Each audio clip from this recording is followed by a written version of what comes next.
지금 나는 두 부류의 사람들에 관해서 말하기를 원합니다. 첫 번째는 그들이 구세주의 필요를 느끼지 못하며 성령에 의해서 자신들의 죄가 깨달아지지 않은 사람들입니다.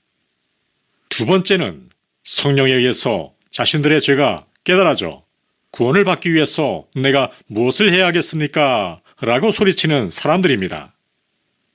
모든 구도자들은 크게 이 두 부류로 나누어질 수 있습니다.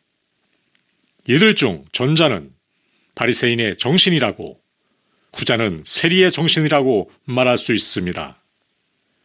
만일 바리새인의 정신을 가진 사람이 기도회에 참석을 한다면 나는 그에게 로마서 3장 10절부터 11절을 들려주는 것이 가장 좋다고 생각합니다.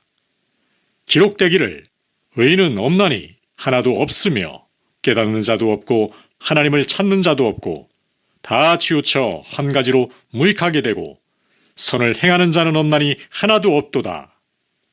또한 같은 장 17절로 19절에서도 평강의 길을 알지 못하였고 저희 눈앞에 하나님을 두려움이 없느니라. 우리가 알거니와 무릇 율법이 말하는 바는 율법 아래 있는 자들에게 말하는 것이니 이는 모든 입을 막고 온 세상으로 하나님의 심판 아래 있게 하려 함이니라고 말씀합니다. 로마서 3장 22절로 하반절 23절을 봅시다. 모든 사람이 죄를 범하였음에 하나님의 영광에 이르지 못하더니 인간 가정의 일부가 아닌 모두가 죄를 지었고 하나님의 영광을 훼손시킵니다. 사람에게 자신들의 죄를 확신시키는 또 다른 구절은 요한일서 1장 8절입니다. 만일 우리가 죄 없다 하면 스스로 속이고 또 진리가 우리 속에 있지 아니할 것이요. 인구 4만 명 규모의 동부의 한 도시에서 집회를 개최할 때 있었던 일이 생각납니다. 한 부인이 우리에게 다가와서 이 기도회에 데리고 오기로 작정한 자신의 남편에 대해서 기도해 줄 것을 우리에게 부탁했습니다. 나는 여러 여행을 하면서 수많은 바리새인들과 같은 사람들을 만났습니다. 그러나 이 사람은 너무 독선적이어서 그 어디에서도 바늘구멍만한 뉘우침도 없었습니다. 나는 그의 부인에게 말했습니다. 당신의 믿음을 보게 되어서 기쁩니다. 그러나 당신의 남편에게는 접견할 수 없습니다. 그는 내가 여지껏 보았던 사람들 중에서 가장 독선적인 사람입니다. 그녀가 말했습니다. 당신은 해야만 합니다. 만일 이 집회가 그의 개심 없이 끝난다면 나의 심장은 터져버릴 겁니다. 30일간의 집회가 끝나갈 무렵에 그는 나에게 와서 그의 떨리는 손을 나의 어깨 위에 올려놓았습니다. 그 집회가 열렸던 장소는 비교적 추웠습니다. 그리고 인접한 곳에 방이 하나 있었고 그 방에는 가스 등불이 하나만 켜져 있었습니다. 나는 그에게 말했습니다. 잠시만 이 안에 들어오시겠습니까? 나는 그가 추위 때문에 떨고 있다고 생각을 했습니다. 나는 특히 더 추운 그곳으로 가기를 원하지 않았습니다. 그러나 그는 말했습니다. 나는 이 버몬트주에서 가장 나쁜 사람입니다. 나는 당신이 나를 위해서 기도해 주기를 원합니다. 나는 그가 살인이나 다른 어떤 놀라운 범죄를 저질렀다고 생각을 하면서 물었습니다. 당신을 특별히 괴롭히는 죄가 있습니까? 그가 말했습니다. 나의 삶 전체가 죄이며 나는 자만에 빠진 독선적인 바리새인입니다. 나는 당신이 나를 위해서 기도해 주기를 원합니다. 그는 깊이 뉘우치고 있었습니다. 인간은 그러한 결과를 만들어낼 수 없습니다. 그러나 성령이 그같이 하셨습니다. 새벽 2시가 다 되어서 그는 구원을 받았고 그는 사람들에게 하나님이 그를 위해서 해준 일을 이야기하며 그 도시의 번화가를 오르내렸습니다. 그는 그때 이후로 매우 활동적인 기독교 신자가 되었습니다. 그리스도께서 직접 사용하신 구도자들을 다루는 4개의 문장이 있습니다. 요한복음 3장 3절 진실로 진실로 내게 이르노니 사람이 거듭나지 아니하면 하나님 나라를 볼 수 없느니라. 누가복음 13장 3절을 보면 너희도 만일 회개치 아니하면 다 이와 같이 망하리라 라고 기록되었으며 사도들이 그리스도에게로 다가와서 천국에서 누가 가장 큰 자가 될 것인지를 물었을 때 우리는 그리스도께서 어린아이를 그들 가운데 세우시고 다음과 같이 말씀하시는 것을 들었습니다. 마태복음 18장 1절로 3절. 진실로 너희에게 이르노니 너희가 돌이켜 어린아이와 같이 되지 아니하면 결단코 천국에 들어가지 못하리라. 마태복음 5장 20절에 중요한 또 하나의 더 낫지 못하면 이라는 말씀이 있습니다. 너희 의가 서기관과 바리새인보다 더 낫지 못하면 결단코 천국에 들어가지 못하리라. 사람은 그가 하늘나라에 들어가기를 원하기 전에 준비가 되어야 합니다. 나는 형과 함께 밖에 머무르기보다는 동생과 함께 천국으로 들어가겠습니다. 천국은 그러한 사람에게는 지옥과 같은 것입니다. 동생이 돌아오는 것을 즐거워할 수 없는 형은 하나님의 나라에는 적합하지 않을 것입니다. 그것은 심각히 생각해야 할 문제입니다. 막이 내려 그는 밖에 남고 동생은 안에 남습니다. 다른 환경에서 구세주의 다음과 같은 말씀은 그에게 적절해 보입니다. 마태복음 21장 31절. 진실로 너희에게 이르노니 세리들과 창기들이 너희보다 먼저 하나님의 나라에 들어가리라. 이제 다른 부류의 사람을 살펴보겠습니다. 그들은 자신의 죄를 뉘우치고 빌립보의 간수처럼 구원을 받기 위해서 나는 무엇을 해야 합니까? 라고 외치는 사람들입니다. 이처럼 겸손하게 외치는 사람들에게 율법을 적용시킬 필요는 없습니다.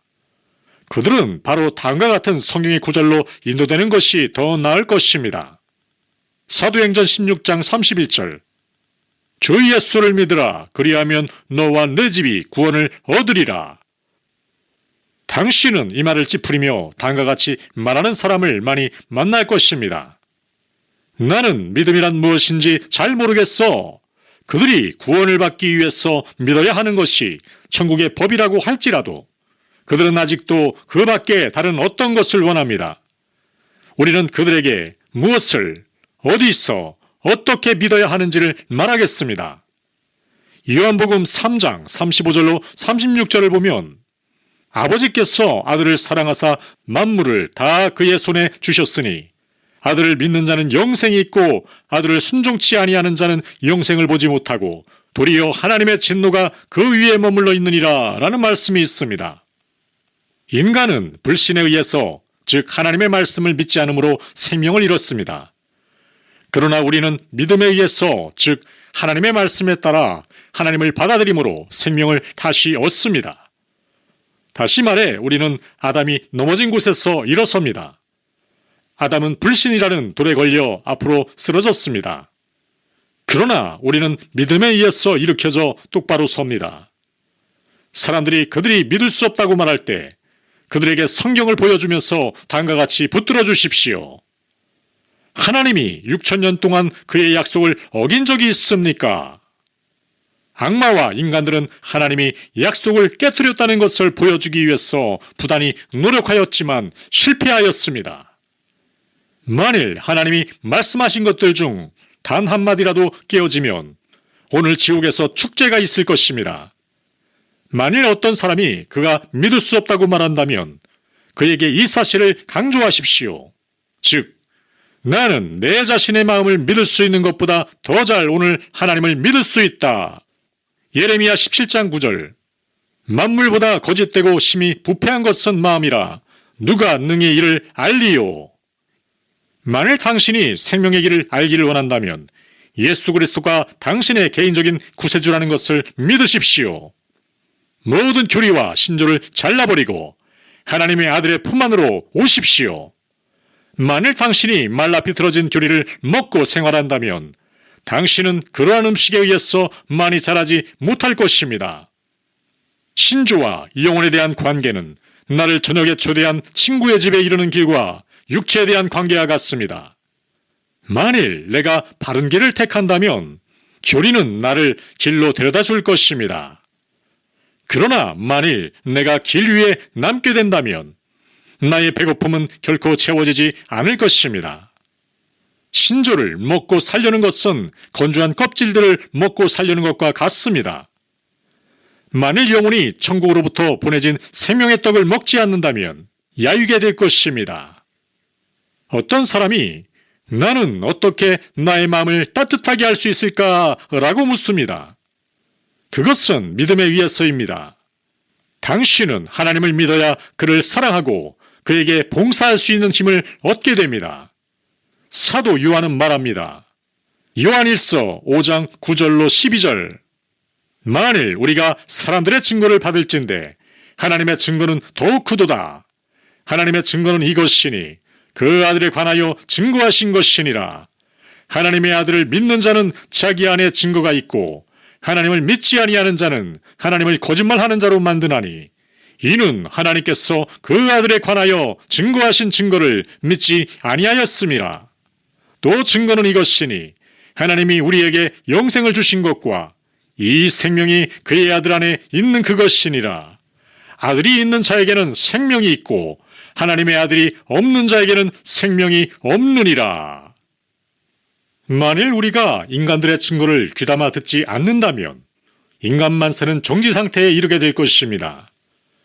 만일 우리가 사람들의 증거를 도외시한다면 우리가 어떻게 생활에 있어서 정상적인 교우관계를 지속할 수 있으며 상행위를 지속할 수 있겠습니까? 사회적이고 상업적인 일들이 48시간 이내에 막다른 길에 이르게 될 것입니다. 만일 우리가 사람들의 증거를 받을진대 하나님의 증거는 더욱 크도다. 하나님은 예수 그리스도에 대해 증거하셨습니다. 사람들은 자주 거짓말을 하고 믿을 수 없는 인간은 믿으면서 왜 하나님의 말씀에 따라 하나님을 받아들이거나 그분 증언은 믿지 아니합니까? 신앙은 증언에 대한 믿음입니다. 그것은 어떤 사람들이 우리에게 말하는 것처럼 어둠 속에서 도약하는 것이 아닙니다. 만일 그렇다면 전혀 믿음이 있지 않을 것입니다. 하나님은 어느 사람에게도 그에게 믿어야 할 무엇을 주지 않으면서 믿기를 요구하지 않으십니다. 내가 캘리포니아로 떠날 때 나는 한 권의 안내책자를 가지고 떠났습니다. 이것은 나에게 일리노이주를 떠난 후 내가 미시시피 강을 가로질러야 하고 그 다음에 네브라스카 주에 들어가기 위해서 미조리 강을 건너야 한다는 것을, 그런 다음에 나는 로키 산맥을 넘어 솔트레이크시에 있는 몰몬교도들의 취락에 가야 하고 그리고 시에라네바다 사막을 경유하여 샌프란시스코에 가야 한다는 것을 말해 주었습니다. 나는 내가 그 길을 따라가면서 그 안내책자가 매우 도움이 된다는 것을 알았습니다. 만일 내가 그 길에 4분의 3이 옳다는 것이 판명되었음에도 불구하고 여행을 생각하는 사람들에게 나는 그것을 믿지 않는다라고 말했다면 나는 얼마나 비참한 회의주의자였겠습니까? 어떤 사람이 나에게 우체국에 가는 방향을 가르쳐주면서 10개의 표지판을 제시했다고 가정해 봅시다. 내가 그곳으로 가면서 그가 나에게 말한 것과 똑같은 표지판을 10개 중에서 9개를 발견한다면 그것은 내가 우체국으로 가고 있다는 믿을 만한 충분한 이유가 될 것입니다. 마찬가지로 만일 내가 믿음에 의해서 내가 전에는 가져오지 못했던 새로운 삶, 희망, 평화, 즐거움, 그리고 나의 영혼에 대한 안식을 얻는다면 나는 내가 올바른 길 위에 서 있다고 확신할 수 있습니다. 만일 내가 자기관리 능력을 얻고 악에 저항하고 선한 일을 하는 힘을 가지고 있음을 발견한다면 나는 하나님이 그 기초를 세우시고 만드신 도시로 가는 길 위에 서 있음을 증명하는 증거를 가진 것이 됩니다. 그리고 만일 하나님의 말씀에 기록된 일들이 생긴다면 나머지 일도 성취되리라고 결론 지을 수 있습니다. 아직도 사람들은 의심하는 말을 합니다. 두려움이 있는 곳에 참된 진리는 없습니다. 믿음은 하나님을 말씀대로 무조건적으로 받아들이는 것입니다. 요한일서 4장 18절. 온전한 사랑은 두려움을 내어쫓습니다. 만일 어떤 부인이 자신의 남편을 의심한다면 그녀는 얼마나 비참하겠습니까? 만일 어머니가 자신의 아들이 집을 떠난 뒤 그가 자신의 생활을 소홀하고 헌신적이지 못할까봐 의심을 해야 한다면 그녀는 얼마나 불행하겠습니까? 참된 사랑이란 결코 의심하지 않는 것입니다. 믿음에는 다음과 같은 세 가지의 본질적인 요소가 있습니다. 지식, 동의, 소유. 우리는 하나님을 알아야 합니다. 요한복음 17장 3절. 영생은 곧 유일하신 참 하나님과 그의 보내신 예수 그리스도를 아는 일입니다. 그 다음에 우리는 우리가 아는 것에 동의를 해야 할 뿐만 아니라 그 진리를 꼭 붙들어야 합니다. 만일 어떤 사람이 단지 구원의 계획에 동의만 한다면 그것은 그를 구원하지 못할 것입니다. 그는 그리스도를 그의 구세주로 받아들여야 합니다. 그는 그리스도를 받아들이고 소유해야 합니다. 어떤 사람들은 한 인간의 삶이 어떻게 믿음에 의해서 영향을 받는지 말할 수 없다고 합니다. 그러나 어떤 사람에게 우리가 들어간 그 건물에 불이 났다고 소리치게 하여 보십시오. 우리가 빨리 우리의 믿음에 따라 행동하고 빠져나오는지를 보십시오. 우리는 항상 우리가 믿는 것에 의해서 영향을 받습니다. 우리는 이것을 피할 수 없습니다. 다만 사람에게 하나님이 그리스도에 대해서 기록한 것들을 믿게 하십시오. 그러면 당신은 그것이 얼마나 신속하게 그의 삶 전체에 영향을 미치는지를 보게 될 것입니다.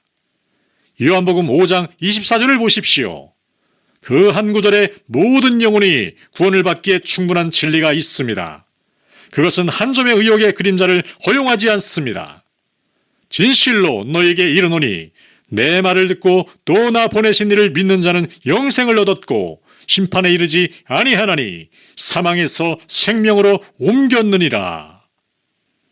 만일 어떤 사람이 진정으로 예수의 말씀을 듣고 자신의 아들을 세상의 구세주가 되도록 보내신 하나님의 가슴을 믿는다면 그는 심판을 두려워하지 않아도 될 것입니다. 요한일서 4장 17절을 보면 이로써 사랑이 우리에게 온전히 이룬 것은 우리로 심판날에 담대함을 가지게 하려 함이니 주의 어떠하신가 같이 우리도 세상에서 그러하니라 라고 말씀합니다. 만일 우리가 믿는다면 우리에게는 심판이나 정죄가 없습니다. 우리는 심판의 날에 담대할 것입니다. 나는 재판에 그의 목숨이 걸렸던 어떤 사람에 관해서 읽은 것이 기억이 납니다. 그는 영향력 있는 친구를 가지고 있었습니다. 그들은 왕으로부터 그에 대한 사면을 약속받았습니다. 그는 그의 호주머니에 그 사면서를 담고 법정에 들어갔습니다.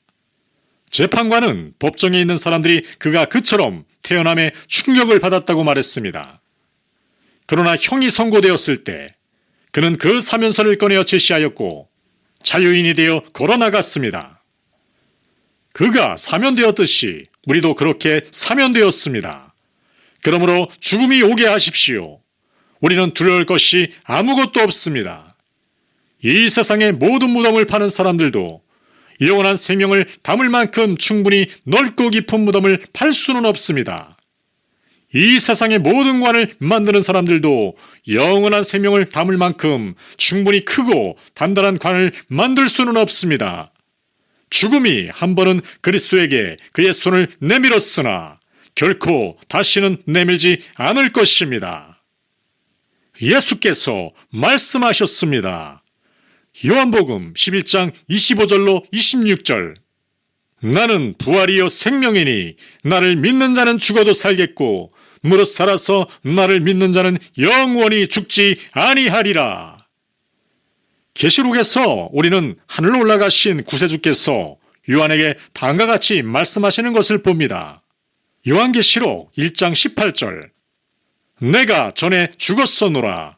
볼지어다 이제 세세토록 살아있어 사망과 음부의 열쇠를 가졌느니 죽음이 다시는 그를 건드릴 수 없습니다. 우리는 믿음에 의해서 생명을 얻습니다. 실제로 우리는 아담이 잃었던 것보다 더 많은 것을 얻습니다. 구속받은 하나님의 자녀는 아담이 낙원에서 누릴 수 있었던 것보다 더 풍요롭고 더 영광스러운 유산의 상속자입니다. 그렇습니다. 그 유산은 영원히 지속되며 분리할 수 없습니다. 나는 낙원에서 살기보다는 나의 삶이 하나님 안에 그리스도와 함께 거하기를 훨씬 더 원할 것입니다. 아담은 만년을 낙원에서 살은 뒤 죄를 짓고 그곳에서 타락하였습니다. 그러나 만일 이러한 일이 실제로 그에게 일어난다 해도 믿음의 사람은 보다 안전합니다. 우리는 그러한 일들이 허구가 아니라 사실이도록 합시다. 하나님이 그것을 말씀하셨기에 그것만으로도 충분합니다. 비록 우리가 그리스도를 따를 수 없는 곳에 있을지라도 우리는 그를 믿읍시다. 내가 성경복음에서 읽은 다음과 같은 간단한 감동적인 사건에서 볼 수 있는 어린 소녀 맥에게 있었던 것과 같은 확신이 우리를 고무케 합니다. 나는 며칠 동안 집을 떠나 있었습니다. 집에 오면서 나는 이제 겨우 혼자 앉아 있을 수 있는 나의 어린 맥이가 나를 기억하고 있는지 궁금해졌습니다. 그녀의 기억을 시험하기 위해 나는 그녀가 볼 수 없는 곳에 나를 숨기고 다정한 목소리로 맥이 하고 그녀의 이름을 불렀습니다. 그녀는 가지고 놀던 장난감을 바닥에 떨어뜨리고 방안을 한번 둘러본 뒤 다시 바닥에 떨어진 장난감을 내려다보았습니다. 나는 한 번 더 맥이 하고 그녀의 이름을 반복하였고 그녀는 한 번 더 방안을 둘러보았습니다. 자신의 아버지의 얼굴을 보지 못했기 때문에 그녀는 매우 슬퍼 보였고 천천히 놀이를 멈추었습니다. 한 번 더 내가 맥이 하고 부르자 그녀는 장난감을 떨어뜨리고 울음을 터뜨리며 소리가 나는 쪽으로 자신의 팔을 뻗었습니다. 그녀는 그녀가 비록 자신의 아버지를 볼 수는 없지만 자신의 아버지가 틀림없이 거기 있다는 것을 알았습니다. 왜냐하면 그녀는 자신의 아버지의 목소리를 알고 있기 때문입니다. 지금 우리는 보고 듣고 믿을 수 있는 힘이 있습니다. 구도자들이 그들이 믿을 수 없다는 입장을 견지하는 것은 바보 같은 짓입니다. 만일 그들이 믿으려고만 한다면 그들은 믿을 수 있습니다. 대부분의 사람들이 당면하는 문제는 그들이 느낌을 믿음과 연결시키고 있다는 것입니다. 그러나 느낌은 믿음과는 아무런 관계가 없습니다. 성경은 느끼는 사람 혹은 느끼고 있는 사람은 영원히 살 것이다 라고 말하지 않습니다. 나는 나의 느낌을 통제할 수가 없습니다. 만일 내가 통제할 수 있다면 나는 질병을 느끼거나 두통이나 치통을 결코 가지지 않을 것입니다.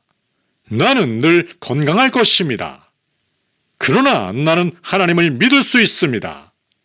만일 우리가 반석 위에 우리의 두 발을 딛고 서 있다면 의욕과 두려움이 오게 합시다.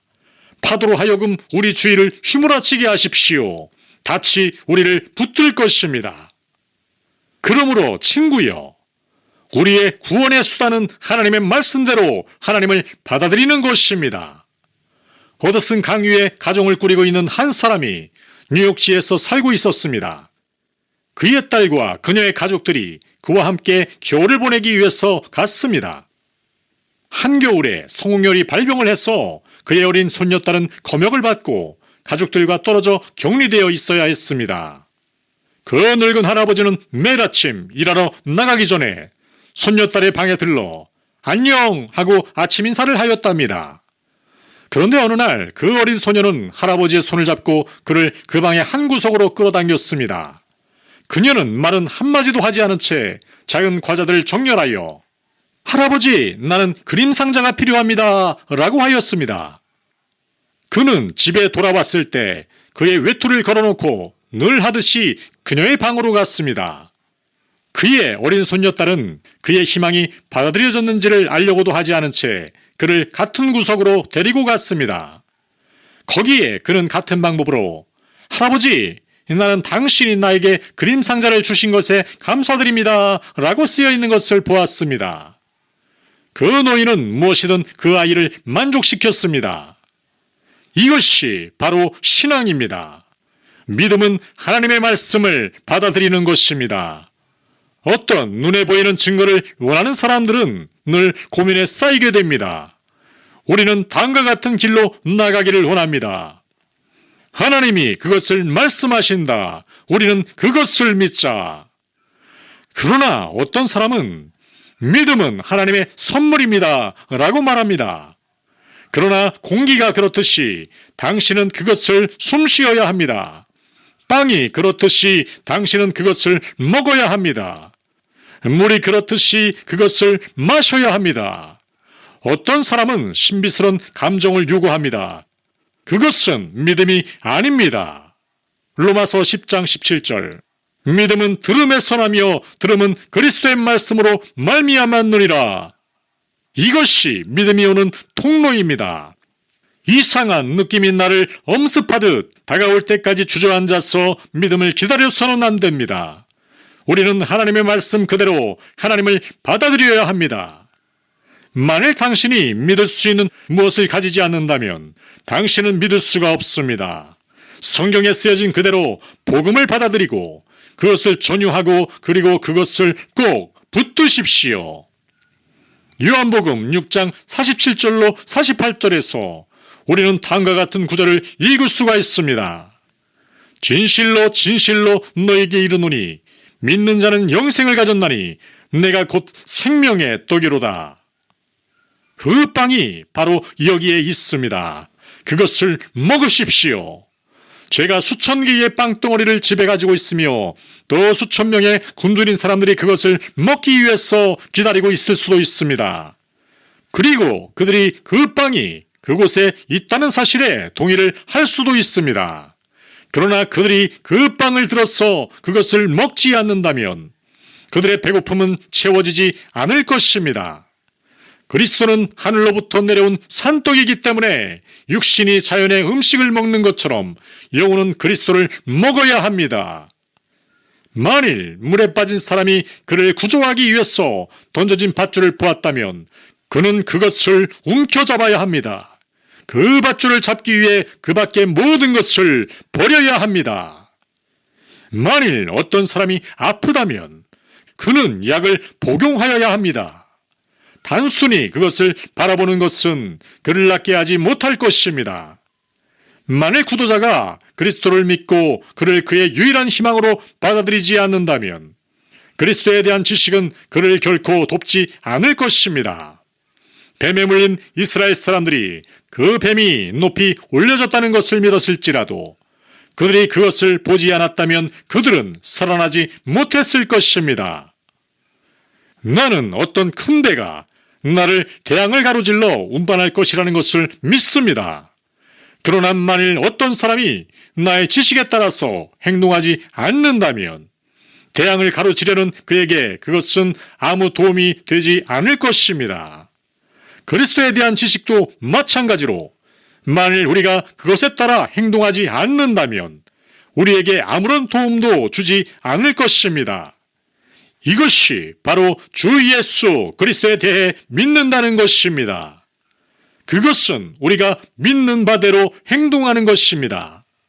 어떤 사람이 대서양을 건너기 위해서는 가판 위에 올라가야 하는 것처럼 그렇게 우리는 그리스도를 받아들여 우리 자신을 그에게 위임해야 합니다. 그리스도는 자신을 믿는 모든 이들을 지켜주실 것을 약속하셨습니다. 예수 그리스도를 믿는다는 것은 그의 말씀에 따라 그를 단순하게 영접하는 것입니다.